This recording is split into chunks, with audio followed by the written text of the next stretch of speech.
രാജ്യാന്തര ഏകദിനത്തിൽ നിന്ന് വിരമിക്കൽ പ്രഖ്യാപിച്ച ഓസ്ട്രേലിയൻ ഓൾറൗണ്ടർ മാർക്കസ് സ്റ്റോയിനിസ്.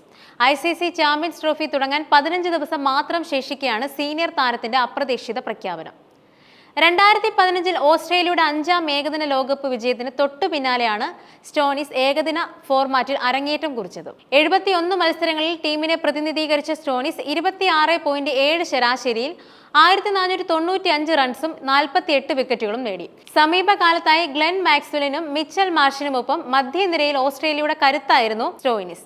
ഓസ്ട്രേലിയക്കെതിരെ ഏകദിന ക്രിക്കറ്റ് കളിക്കാൻ കഴിഞ്ഞതിനെ അവിശ്വസനീയമായ യാത്രയാണ് കാണുന്നത്. ടീമിൽ എനിക്ക് ലഭിച്ച ഓരോ നിമിഷത്തിനും ഞാൻ നന്ദിയുള്ളവനാണ്. എന്റെ രാജ്യത്തെ പ്രതിനിധീകരിക്കുന്നതിനെ വിലമതിക്കുന്ന ഒന്നായാണ് ഞാൻ കാണുന്നത്. ഇത് എളുപ്പമുള്ള തീരുമാനമായിരുന്നില്ല.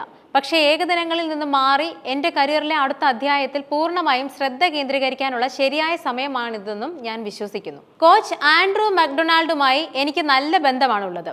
അദ്ദേഹത്തിന്റെ പിന്തുണയ്ക്ക് ഞാൻ വളരെയധികം നന്ദിയുള്ളവനാണ്. പാകിസ്ഥാനിൽ കളിക്കാൻ പോകുന്ന എല്ലാ ഓസ്ട്രേലിയൻ താരങ്ങളെയും പ്രോത്സാഹിപ്പിക്കുമെന്നും സ്റ്റോയിനിസ് പ്രസ്താവനയിൽ പറഞ്ഞു.